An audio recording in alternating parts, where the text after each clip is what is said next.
Friends అందరికీ ఈ రోజు వీడియోలో పాలకూరతో పకోడీ ఎలా ప్రిపేర్ చేసుకోవాలో చూద్దాం. చాలా వరకు పాలకూర అంటే అసలు తినరు, ముఖ్యంగా పిల్లలైతే అసలు తినరు. ఈవినింగ్ టైంలో ఇలా స్నాక్స్ చేసి పెట్టండి, పాలకూర పకోడీ వదలకుండా తింటారు, అంత బాగుంటుంది టేస్ట్ అయితే. ఇప్పుడు పాలకూర అలాగే కొద్దిగా కొత్తిమీర అయితే మరీ ఎక్కువగా తీసుకోకండి, కొద్దిగా తీసుకొని సన్నగా ఇలా అయితే తరిగేసుకోండి. శుభ్రంగా కడుక్కోండి. ఇలా శుభ్రంగా కడుక్కొని అయితే ఒక బౌల్లో అయితే పెట్టేసుకోండి. అలాగే ఆనియన్స్ అలాగే పచ్చిమిర్చి శుభ్రంగా కడుక్కొని సన్నగా ఇలా తరిగైతే ఒక ప్లేట్లోకి అయితే పెట్టేసుకోండి. ఇప్పుడైతే ఒక బౌల్లో శనగపిండి వేసుకోండి.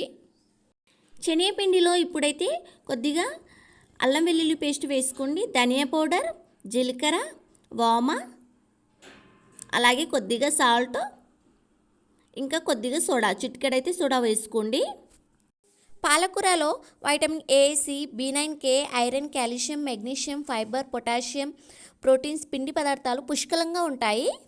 పాలకూర తినడం వల్ల కంటి చూపు మెరుగుపరిచి దృష్టి సమస్యలు లేకుండా చేస్తుంది, ఎముకలు బలంగా ఉండేందుకు సహాయపడుతుంది, చర్మం కాంతివంతంగా, జుట్టు ఆరోగ్యంగా మారుస్తుంది, ఇమ్యూనిటీ పెంచి వ్యాధుల నుంచి రక్షిస్తుంది, జీర్ణక్రియ మెరుగుపరిచి కడుపులో సమస్యలు తగ్గిస్తుంది. ఇప్పుడైతే శనగపిండిలో మనం ఫస్ట్ కట్ చేసి పెట్టుకున్న ఆనియన్స్ అలాగే పచ్చిమిర్చి కూడా వేసుకోండి. అలాగే కొత్తిమీర, పాలకూర కూడా వేసుకోండి. ఇలా ఇవన్నీ వేసుకొని మొత్తం కలిసేట్టు కలుపుకోండి చేత్తో. ఫస్ట్ అయితే వాటర్ అస్సలు వేయద్దు, మనం పాలకూర అలాగే ఆనియన్స్లోనే ఉండే దాంట్లోనే, అంటే ఫస్ట్ మనం పాలకూరని కడుక్కున్నాం కదా, అందులో ఉన్న వాటర్తోనే చక్కగా ఇలా అయితే పిండిని మొత్తం కలిపేసుకోండి. ఇలా చేత్తో మసాలా, సాల్ట్ అంతా మొత్తం మిక్స్ అయ్యేలా చక్కగా ఇలా అయితే కలిపేసుకోండి. చాలా వరకు చిన్నపిల్లలే కాకుండా పెద్దవాళ్ళు కూడా అసలు పాలకూర అంటే అసలు ఇష్టపడరు. మరి ఇలా ఇష్టం లేని వాళ్ళు ఇలా ఒకసారి అయితే వాళ్ళకి పాలకూర పకోడీ ఇలా డిఫరెంట్గా వాళ్ళకైతే స్నాక్స్ అయితే తినిపించండి. ఎందుకంటే పాలకూర తినడం వల్ల చాలా యూజెస్ ఉన్నాయండి. మరి ఏమేమి యూజెస్ ఉన్నాయో కూడా ఫస్ట్లో చెప్పాను కదా. పాలకూర అయితే కన్ఫామ్గా మన డైట్లో అయితే యాడ్ చేసుకోవాలి. ఇలా పాలకూరను మొత్తం పాలకూర పిండి ఇవన్నీ చక్కగా మిక్స్ అయ్యేలా కలిపేసుకున్న తర్వాత కొద్దిగా వాటర్ అయితే యాడ్ చేసేసుకోండి. వాటర్ ఇలా జీలకరించుకుంటూ చక్కగా కలిపేసుకోండి. ఇలా అయితే మొత్తం కలిపేసుకోండి. మీకు ఒకవేళ పిండి సరిపోకపోతే పిండి పైన వేసుకొని మళ్ళీ చక్కగా కలిపేసుకోవచ్చు. ఇలా అయితే మొత్తం కలిపేసుకొని పక్కకైతే పెట్టేసుకోండి. ఇప్పుడు స్టవ్ ఆన్ చేసుకొని అయితే కడాయి అయితే పెట్టేసుకోండి. కడాయి కొద్దిగా హీట్ అవ్వనివ్వండి. హీట్ అయ్యాక ఆయిల్ వేసుకోండి. ఇలా ఆయిల్ని కూడా కాసేపు అయితే హీట్ అవ్వనివ్వండి. పాలకూర తినడం వల్ల గుండె జబ్బులు రాకుండా చేస్తుంది, అలాగే పక్షవాతానికి తిరుగులేని మందుగా పాలకూర పనిచేస్తుంది.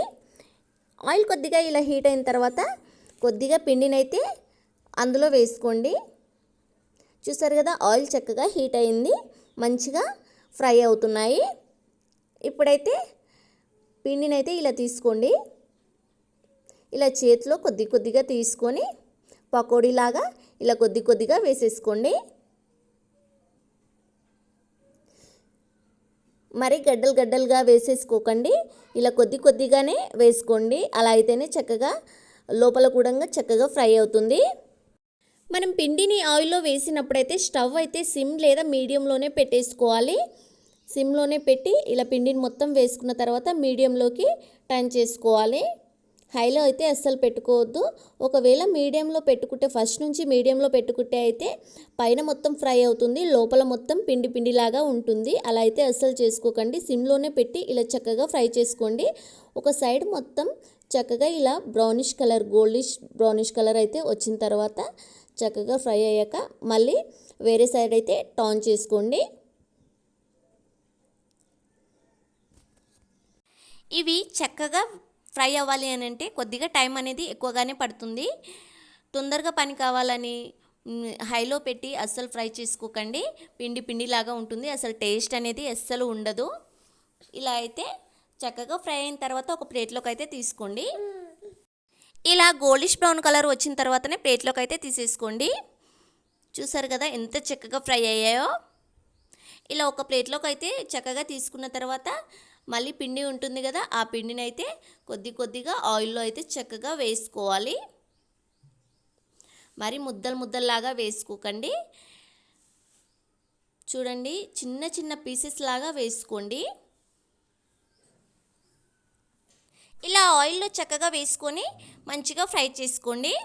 పిండి వేసినప్పుడైతే స్టవ్ అనేది సిమ్లోనే పెట్టేసుకోండి. సిమ్లోనే పెట్టి చక్కగా ఫ్రై చేసుకోండి. ఇలా అయితే మొత్తం పిండిని ఆయిల్లో వేసుకొని చక్కగా ఫ్రై చేసుకొని అయితే ఒక ప్లేట్లోకి అయితే తీసుకోండి. పాలకూరను ప్రెగ్నెన్సీ ఉమెన్ తీసుకోవడం వల్ల అనీమియాకు గురికాకుండా ఉంటుంది. ఇలా అయితే ఒక ప్లేట్లోకి అయితే తీసేసుకోండి మొత్తం పకోడీని అయితే. చూసారు కదా, ఎంతో టేస్టీగా పాలకూర పకోడీ అయితే రెడీ అయింది. ఈ వీడియో మీకు నచ్చినట్టయితే లైక్ చేసి సబ్స్క్రైబ్ చేసుకోండి ఫ్రెండ్స్. Thank you.